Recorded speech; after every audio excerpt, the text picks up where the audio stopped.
Kalau menurut teman-teman sekalian, sebuah laptop nggak hanya sebagai work tool, tapi juga harus powerful dan juga good looking, maka laptop yang Pichel akan bahas kali ini tuh mungkin aja jadi laptop yang teman-teman cari. Karena laptop seri Yoga dari Lenovo kali ini tuh selain dilengkapi dengan prosesor generasi ke-13 dari Intel, tapi juga hadir dengan tampilan yang mewah, dengan build quality juga yang nggak main-main. Seperti apa detailnya? Let's check it out!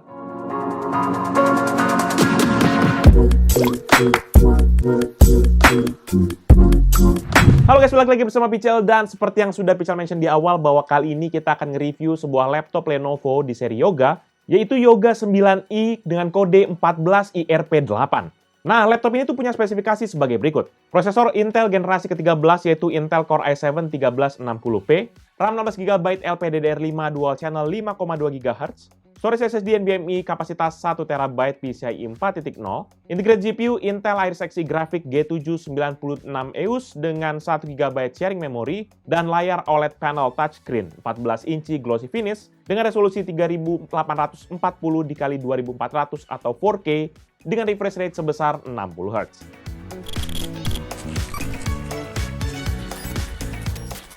Untuk bagian desain, laptop di level consumer ini tuh datang dalam dua varian warna, yaitu Oatmeal dan juga Storm Grey. Kalau secara penampilan tim colornya, maka laptop ini terkesan monoton, karena hanya menggunakan tim color silver di semua sisi bodinya. Ini tuh oke ya buat urusan-urusan kantor, jadinya masuk gitu. Tapi kalau untuk tampilan keseluruhan, maka laptop ini tuh jadi terkesan elegan dan juga unik. Ditambah lagi dengan aksen chrome yang ada di tepian dari laptop ini, menambah kesan mewah dan juga mahal, khas dari laptop-laptop di seri Yoga. Dan untuk tampilan minimalisnya pun, logo Yoga hanya dicetak vertikal pada display covernya, yang ukurannya masih kecil aja, tapi masih terlihat jelas karena aksen glossy-nya tersebut. Demikian juga di sisi dalam logo Lenovo hanya tersemat rapi di sisi kanan palm rest yang juga tercetak secara vertikal. Sementara untuk build quality-nya sendiri, laptop ini memiliki build quality yang baik, karena bodinya terbuat dari aluminium yang ringan dan juga kokoh, terutama pada bagian display dan juga bagian back covernya. Aluminium juga nanti memberikan kesan elegan dan juga premium dengan warna yang menarik dan finishing yang lebih halus. Sementara untuk laptopnya juga gampang dibawa kemana-mana karena ukurannya cuma 31,8 x 23 cm dengan ketebalan 1,5 cm dan bobotnya yang cuma 1,4 kg. Gak sampai di situ aja, karena laptop ini juga mengantongi sertifikasi military grade MIL-STD 810H yang memberikan jaminan durabilitas yang tinggi untuk laptop kelas yang portable begini. Lalu yang terakhir dan gak kalah penting, yaitu kelengkapan I/O port pada laptop ini. Dimana pada laptop ini terbilang sedikit sih untuk I/O portnya. Karena hanya ada satu port USB Type-A 3.2 Gen 2 dan dua Thunderbolt 4 pada sisi kirinya. Sementara di sisi kanan hanya terdapat tombol power, sebuah USB Type-C 3.2 Gen 2, dan sebuah combo audio port 3,5 mm. Ya, walaupun memang kualitasnya nggak banyak, tapi sudah ada dua Thunderbolt 4. Ditambah juga ada USB Type-C 3.2 yang mendukung power delivery dan DisplayPort 1.4. Jadinya kita bisa menghubungkan hingga 3 monitor kepada laptop ini dengan resolusi maksimum hingga 5120 x 3200 pixel dan juga 60 Hz. Cuma berhubung nggak ada dedicated charging port, jadi mau nggak mau salah satu dari port Type-C-nya mau nggak mau harus dikorbankan biar ada port buat chargernya. Ya bisa juga sih diakalin kalau mau pakai hub Thunderbolt gitu ya kan. Cuma kalau kita belum punya, jadi beli lagi tambahan.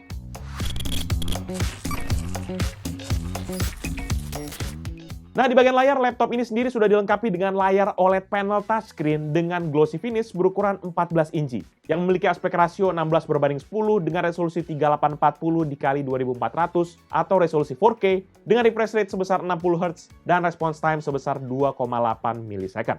Layarnya nanti diproduksi oleh Lenovo dengan kode LEN8B97 atau LEN140WQUXGA yang memiliki color depth 10 bit dengan color akurasi 100% DCI P3, 99,8% sRGB, dan 98,5% Adobe RGB. Untuk tingkat kecerahan maksimumnya pun, panel ini mampu menghasilkan hingga 400 nits dan juga kontras rasio 1 juta berbanding 1. Kalau ngeliat spek layarnya ini, maka ini bakalan cocok banget buat jadi alat kerjaan buat teman-teman sekalian, terutama yang mungkin menggeluti dunia desain grafis. Karena untuk setup DCI P3 dan juga sRGB-nya ini tuh sama-sama tinggi, jadi teman-teman bisa punya opsi yang lebih luas dalam hal pengolahan gambar. Ditambah lagi, layar laptop ini kan bisa ngebuka hingga 360 derajat, sehingga laptop ini bisa kita posisikan sesuai dengan keperluan kita. Dan menurut Pichel, mungkin buat beberapa orang pada bilang yang 14 inci 4K kayaknya overkill gitu ya. Menurut Pichel, ini akan sangat membantu banget buat kita punya ruang kerja yang lebih luas gitu. Sehingga kita nggak akan perlu lagi tuh yang kayak zoom in, zoom out, karena udah cukup lebar gitu. Cuma sayangnya layar laptop ini masih memiliki black bar setebal 0,4 cm di sisi kanan dan kiri, 0, cm di sisi atas, dan 1 meter di sisi bawah. Ya, walaupun nggak tebal-tebal amat, tapi masih agak ngeganggu pandangan kita aja. Udah gitu, karena layar laptop ini menggunakan coating glossy finish, maka teman-teman harus cari spot yang oke waktu memakai laptop ini, biar pantulan lampu di sekitar kita tuh nggak ngeganggu akan pemandangan di layar.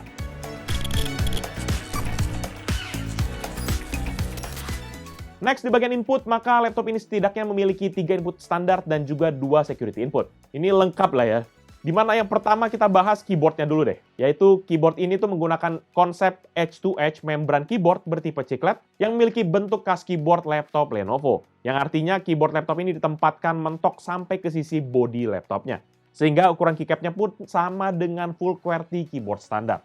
Namun sayangnya keyboard ini tidak dilengkapi dengan number pad tambahan karena keterbatasan tempat tersebut. Tapi di sisi kanan keyboard, Lenovo tetap memberikan sederet dedicated tombol yang digunakan sebagai shortcut untuk cycling thermal mode, Microsoft Store, audio mode, dan juga Windows Team. Sementara untuk membantu saat keadaan sekitar kita kurang terang, maka keyboard laptop ini sudah dilengkapi dengan backlight berwarna putih dengan 2 tingkat kecerahan plus juga 1 mode auto yang bisa kita trigger menggunakan kombinasi tombol Fn dan juga spasi. Sementara untuk typing feel-nya sendiri, Pichel ngerasa sih ngetik di laptop ini tuh nyaman-nyaman aja. Karena keyboardnya ini memiliki key travel 1,5 mm dan travel distance yang masih terbilang oke. Jadi Pichel bisa ngetik dengan cepat dan juga mudah, tanpa perlu menekan tombol keyboardnya terlalu keras. Typing sound-nya pun juga masih acceptable dan nggak berisik tapi nggak senyap juga. Buat yang penasaran, berikut ini deh, Pichel tampilkan contoh suara feedback dari keyboardnya. Check this out.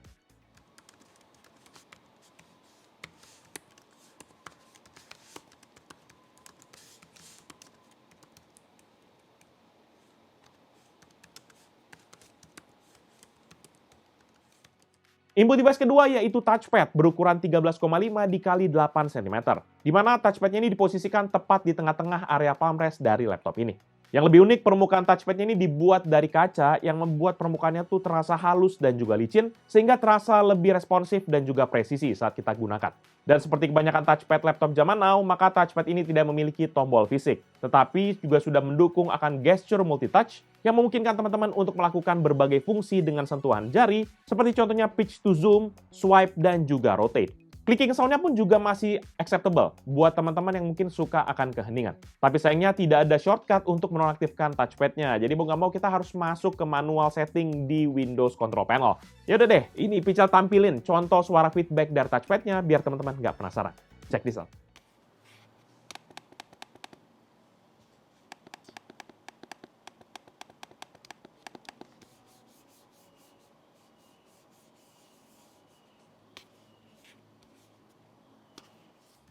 Next, input device ketiga yaitu layar laptopnya yang menggunakan layar sentuh yang sudah support hingga 10 titik sentuhan. Layar ini juga responsif dan smooth, jadi enak aja kalau kita coba pakai gambar kayak Microsoft Paint ataupun beberapa alat-alat desain grafis lainnya lah. Sebenarnya sih memang pada paket penjualannya itu harusnya sudah disediakan Lenovo Precision Pen 2 yang bisa berfungsi sebagai stylus untuk touchscreen-nya. Sayangnya pensil elektriknya ini nggak ada dalam paket yang dikirimkan ke Pichel, jadinya kita nggak bisa tes seperti apa. Tapi yang jelas layarnya sudah support akan MPP atau Microsoft Pen Protocol versi 2.0, sehingga sudah support akan sentuhan ataupun tekanan hingga 4096 sentuhan. Sementara untuk security input ada 2 nih. Yang pertama yaitu IR kamera yang disematkan pada webcam di laptop ini. Kemampuan IR kameranya dalam membaca posisi dan juga bentuk muka termasuk cepat dan juga akurat. Baik saat kita daftarkan di Windows Hello ataupun pada saat kita login di Windows. Ini juga sangat membantu ya, karena kan sekarang pakai Chrome, mau nggak mau kalau misalnya masukin password, itu butuh pakai Windows Hello. Jadi akan sangat membantu sekali daripada kita ngetik password atau ngetik PIN gitu. Dan kemudian security input yang kedua, ini juga nggak kelewatan, di mana biasanya laptop-laptop kan salah satu gitu ya. Ini dua-duanya dimasukin. Dan yang kedua ini adalah fingerprint sensor. Dan ini diletakkan di kanan bawah area keyboard dari laptop ini. Sama seperti AR cam-nya, kemampuan sensornya termasuk cepat dan juga akurat dalam mengenali akan sidik jari kita. Ini waktu kita daftarkan ataupun kita pakai, ini juga sangat responsif. Jadi menurut Pichel, ini nilai plus yang Pichel harus kasih buat Lenovo Yoga ini.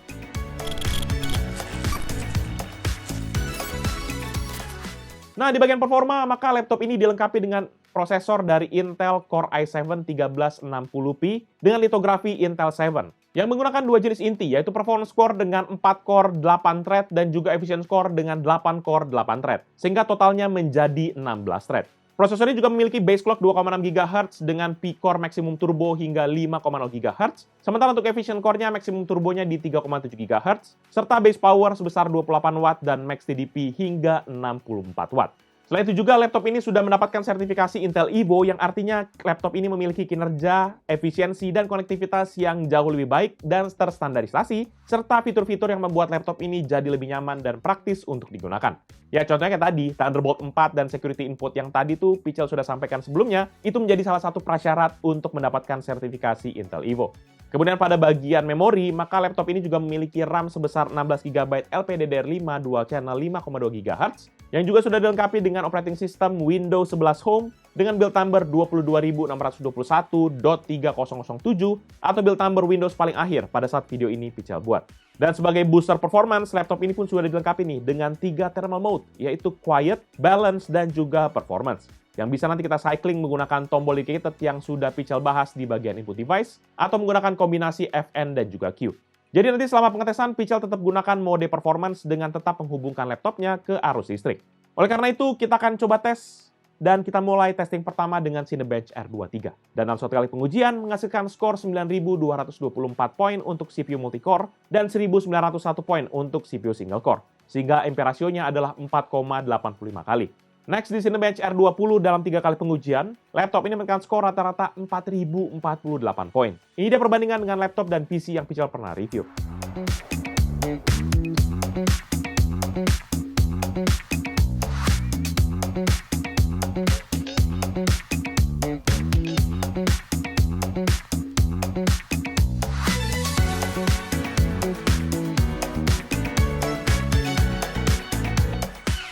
Untuk tes 3D rendering BMW di Blender, laptop ini menyelesaikan 1 frame dalam 3 kali pengujian dengan waktu rata-rata 4 menit 4 detik untuk CPU test dan 4 menit 14 detik untuk GPU test. Ini dia perbandingan dengan laptop dan PC yang Pichel pernah review.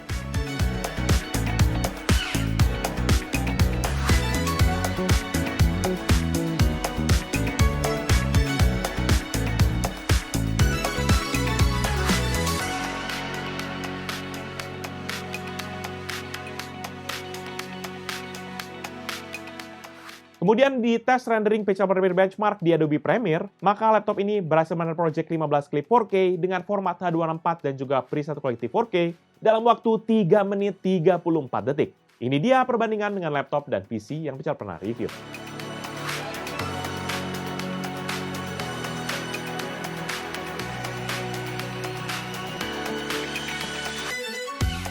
Untuk PC Mark 10 sebagai gambaran overall performa dari laptop ini, skor yang didapat adalah 11.329 untuk Essential, 7.235 untuk Productivity, dan 7.539 untuk Digital Content Creation. Sehingga secara rata-rata mendapatkan skor 6.106 poin. Ini dia perbandingan dengan laptop dan PC yang Pichel pernah review.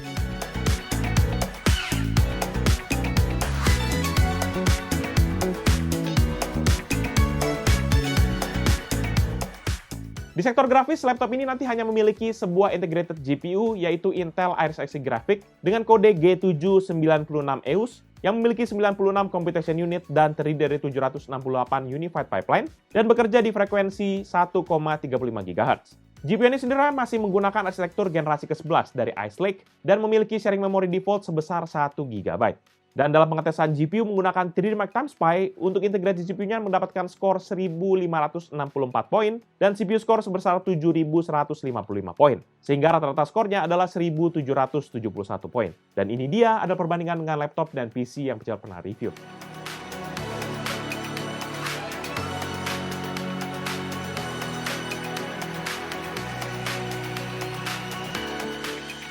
Selanjutnya kita langsung tes menggunakan serangkaian game seperti biasa. Cuma Pichel nggak mau terlalu ngegas di laptop ini karena ada beberapa hal ya. Karena layarnya 4K-nya tuh pasti akan bikin ngebunuh laptop ini buat main game. Dan juga secara spek juga nggak terlalu cocok buat main. Kita bikin biar gamenya minimal nyaman lah buat dimainkan. Soalnya kan bukan laptop gaming juga ya kan.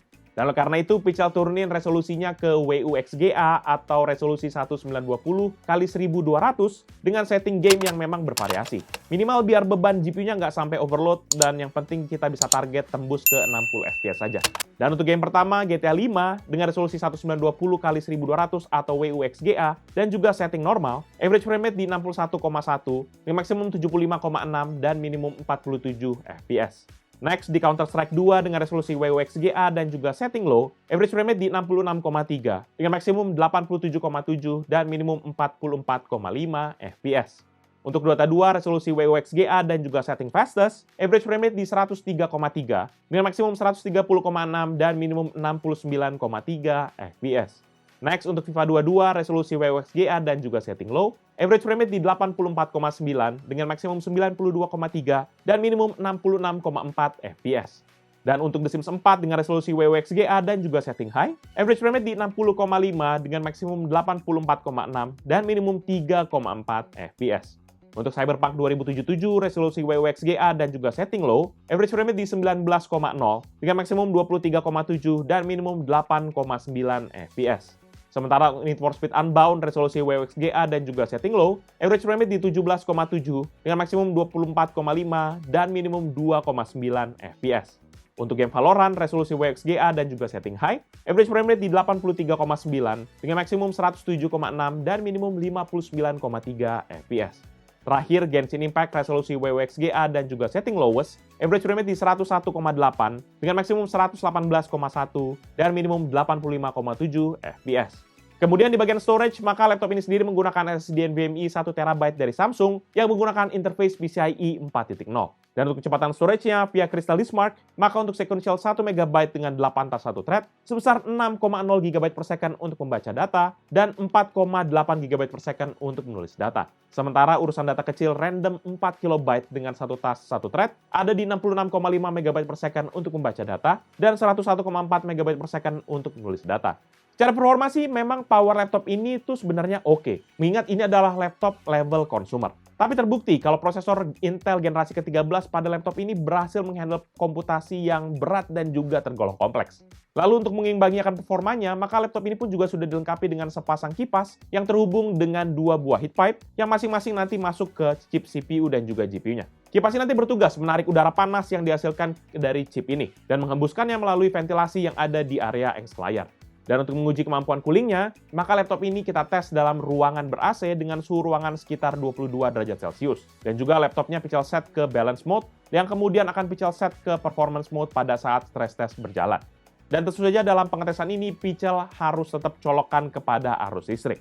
Dan dalam keadaan idle, laptop ini berada di range CPU usage di 0,9% dengan temperatur 43,2 derajat Celcius dan daya di 2,2 watt. Dan untuk frekuensinya berada di rata-rata 1,3 GHz yang memang sesekali spike hingga ke angka 3,4 GHz.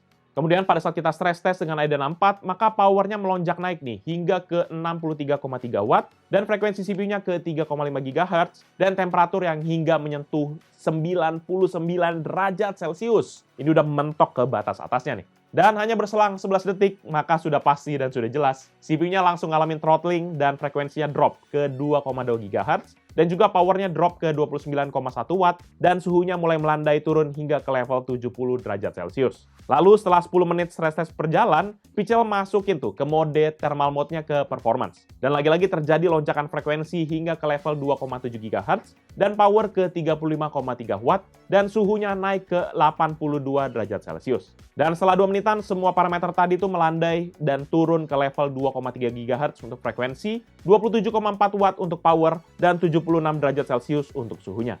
Kemudian Pichel coba monitoring, nunggu lagi siapa tahu masih ada pergerakan. Tapi setelah 8 menitan, grafik yang ditampilkan cenderung stabil dan akhirnya Pichel hentikan aja deh. Dengan skor akhir di 2,4 GHz pada frekuensi, 29 watt pada power, dan 76 derajat Celcius pada suhu, dengan total durasi pengetesan selama 30 menit dan 45 detik.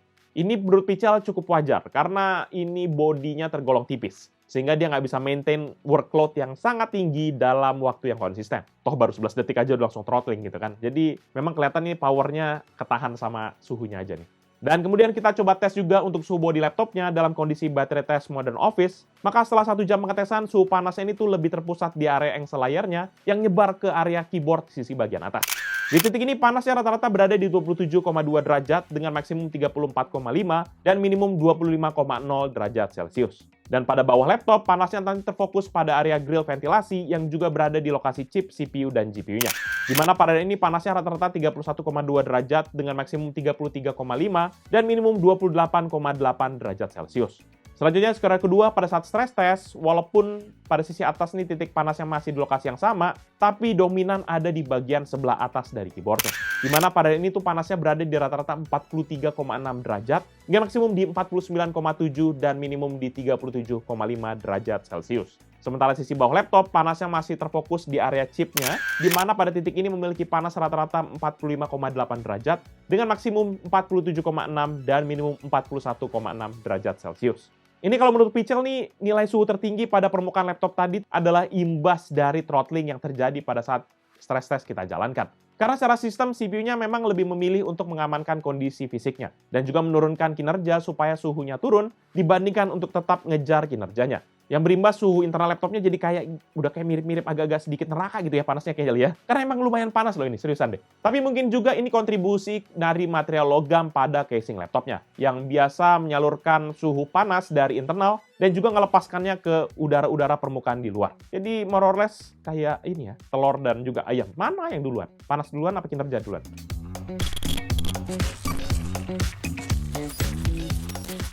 Di bagian audio, laptop ini sendiri menggunakan setup 4 speaker yang terdiri dari 2 speaker woofer 3 watt di sisi sebelah kiri dan juga kanan dari laptop, dan juga 2 tweeter 2 watt yang diletakkan pada enclosure engsel layarnya. Sehingga dalam setup posisi apapun, audio laptop ini masih terdengar lantang sekali. Ditambah lagi, keempat speaker ini sudah menggunakan fitur Dolby Atmos dan juga Smart Amplifier EMP dengan tuning treatment dari Bowers dan juga Wilkins. Hal ini membuat suara outputnya tuh kencang banget dan juga masih terdengar jernih dan juga berisi. Jadi nggak kering ataupun kayak sakit di telinga lah. Dan saat kita uji di full maksimum, maka speaker ini dapat menghasilkan suara rata-rata 85,8 desibel dengan maksimum hingga 92,5 desibel. Buat teman-teman yang penasaran, ini dia deh contoh audio dari speaker laptop ini. Check this out.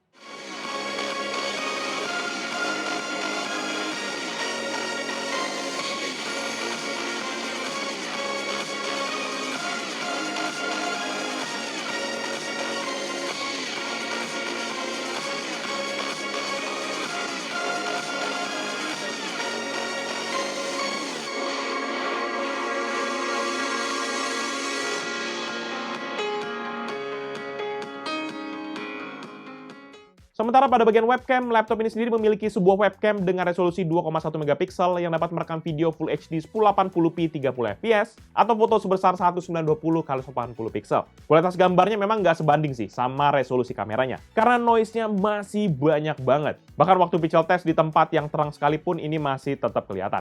Walaupun begitu, ada bagusnya nih, webcamnya nih dilengkapi dengan privacy cover yang harus kita buka tutup secara manual. Tapi sayangnya privacy cover ini tidak memutus koneksi webcam ataupun recording saat cover kameranya kita tutup.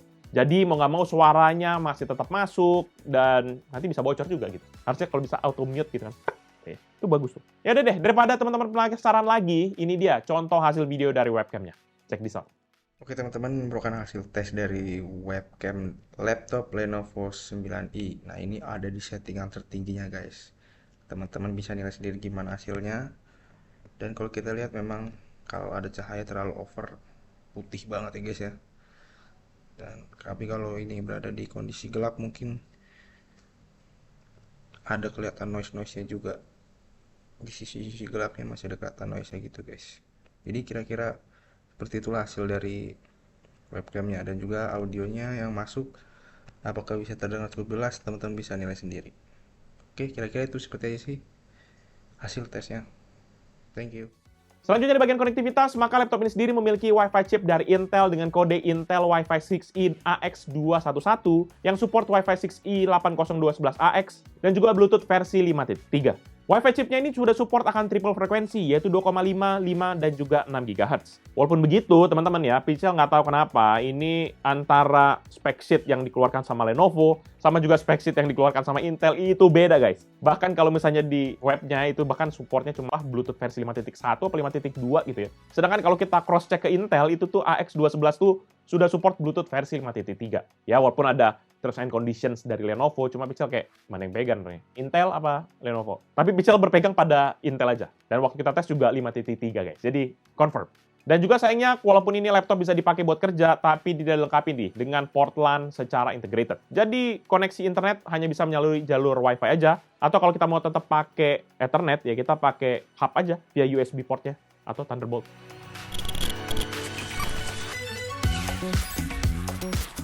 Lanjut ke bagian baterai, maka laptop ini sendiri menggunakan baterai lithium ion dengan kode L21D4PH0 berkapasitas 75.000 mAh. Dalam pengujian baterai menggunakan PC Mark 10 dengan scanner Modern Office, full brightness, dan juga balance mode, maka laptop ini dapat bertahan selama 8 jam 13 menit dari 100 hingga 3% baterainya. Terus kalau kita gunakan mode gaming, full brightness, dan juga balance mode, maka laptop ini hanya bertahan selama 2 jam 18 menit dari 100 hingga 3% baterainya. Ini mantep juga ya, ini laptop ya. Pemakaian casual aja udah bisa 8 jam. Ini udah keren banget sih. Ditambah lagi main game bisa tahan 2 jam. Ini layarnya 4K loh, makanya bisa tahan sebanyak ini. Mantap. Dan nanti untuk pengisian dayanya, maka laptop ini dibekali dengan charger yang memiliki output maksimum 20 volt dan 5 ampere atau setara dengan 100 watt. Dalam pengisian dayanya dari 1 hingga 100% membutuhkan waktu 3 jam 22 menit dalam kondisi layar laptop hidup, medium brightness, balance mode, dan sedang tidak digunakan.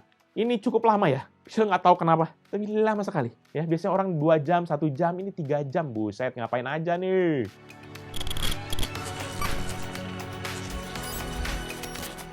Nah, terakhir di bagian upgrade, sayangnya untuk laptop setipis ini, maka opsi upgrade yang ditawarkan juga tipis banget. Hanya sebatas mengganti modul storage-nya aja. Karena laptop ini lagi-lagi sudah menggunakan RAM berjenis LPDDR, yang artinya RAM-nya sudah tersolder. Jadi nggak bisa di-upgrade, guys. Ini low power, biasanya rata-rata sudah pasti disolder.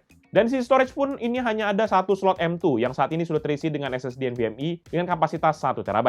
Jadi opsi upgrade-nya hanya mengganti modul NVMe yang ada kepada modul NVMe yang baru dengan kapasitas maksimum sesuai dengan budget teman-teman sekalian. Itu aja. Kalau memang budgetnya bisa 4 tera, 8 tera, silahkan. Selebihnya sih nggak ada lagi opsi upgrade untuk laptop ini. Overall, menurut pribadi Pichel, laptop Lenovo Yoga 9i14 IRP8 ini merupakan sebuah laptop yang tepat buat teman-teman sekalian yang tidak hanya mencari power dari sebuah laptop, tapi juga tampilan yang rupawan alias kece badai. Ya, Pichel akan berikan status easy choice lah buat laptop ini. Kalau teman-teman pada nanya, "Bang, ada laptop yang kenceng nggak, tapi nggak kayak laptop kantoran?" Nah, ini easy choice. Udah ambil aja deh laptop ini, udah nggak usah pakai banyak tanya lagi. Ini, karena selain power dan tampilan yang good looking yang diberikan laptop ini, daya tahan baterainya juga merupakan selling point tersendiri yang bisa menjadi bahan pertimbangan buat teman-teman sekalian. Bayangin aja, 8 jam kita nggak perlu ketemu charger, itu kita masuk kantor pagi sampai keluar sore itu udah pas lah. Cocok buat teman-teman yang memang doyan kerja remote dari tempat-tempat yang agak susah ketemu colokan. Dan kalau soal harganya, laptop ini tuh dibanderol dengan harga 29 jutaan di toko online resmi dari Lenovo Indonesia. Nanti kalau teman-teman yang mungkin berminat dengan produk ini atau cek produknya, bisa cek aja di deskripsi yang Pichel tulis di bawah ini. Jangan lupa juga untuk like dan share video ini, plus kunjungi sosial media dari Pichel Techno dan Pichel Media Group, seperti Facebook, Twitter, Instagram, TikTok, dan website kita yaitu pichelmediagroup.com. Serta teman-teman, Pichel mau ingetin, jangan lupa kunjungi YouTube channel kita yang lain di bawah Pichel Media Group, yaitu Pichel Main Game yang bahas game konsol, di mana Pichel baru aja rilis sebuah video yang baru, Poki di RGB 30, konsol mantap. Ataupun kita buat yang suka vlog aktivitas Pichel, bisa main-main ke channel PMG Fams, atau buat yang suka mainan, main ke Pichel Toys Time. Channelnya belum banyak videonya, tapi akan kita tambahin. Jangan lupa udah subscribe ya guys. Thank you. Jadi itu dia video kali ini. Thank you guys for watching. I'll see you in the next video. Bye-bye. Lumayan sih. Mantap.